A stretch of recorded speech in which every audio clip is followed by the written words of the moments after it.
We were in Hong Kong, China for a couple of hours, and this is how we spent our day. In hindsight, I probably would have done it differently because this may sound superficial. I really wanted this jacket.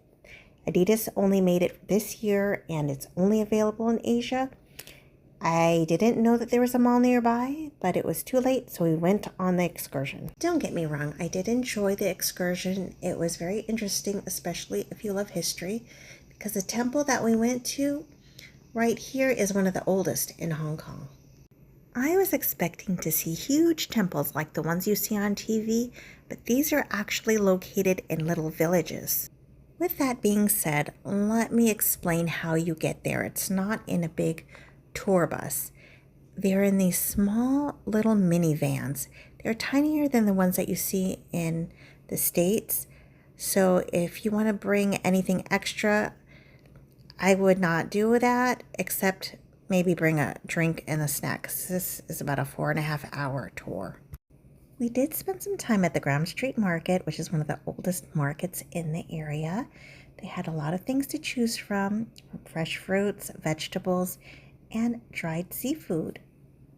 There was also a couple of clothing vendors there, but mostly it was food. This was the second time I've been to a wet market. The other time I went was last year when I was in the Philippines, but on a much smaller scale. While we're looking over more footage of the market, I must tell you, I think I made a cultural misstep and I really feel bad about it. Let me give you a bit of a backstory.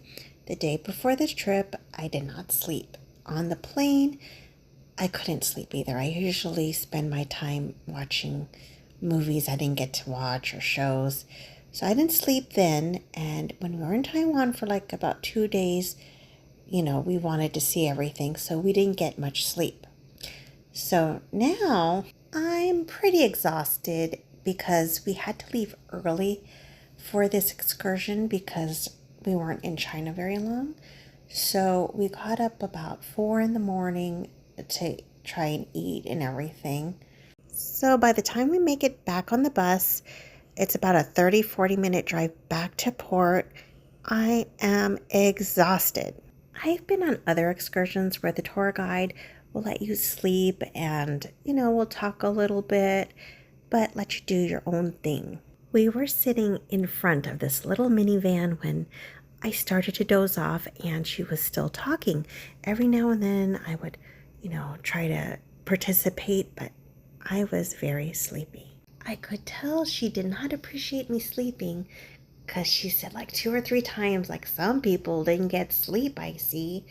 I tried to really get up and participate, but she was just repeating some of the stuff that she had already said. So I fell asleep again. It was a struggle for me to stay awake, not because she was boring or anything. It's just because I was exhausted. I had jet lag. So when we were leaving the excursion, I did tip her to kind of say like, I'm sorry and thank you for your service. Needless to say, she didn't look too happy with me. So tell me, do you guys fall asleep on the way back from an excursion, or was I in the wrong? Overall, I did like this tour. I think what would have made it better is if we had a chance to try some local food. Maybe even stop at a cafe, because I know where we were at, they were known for cool cafes and restaurants, so that would have been a good idea. What I learned during this first stop was that you've either got to do an excursion or explore on your own.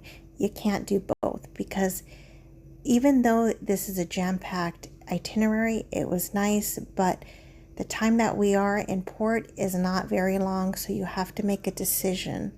The reason I booked all my excursions through Norwegian was because I've never been to any of these ports, so everything was unfamiliar to me, and I wanted to make sure I made it back on the boat.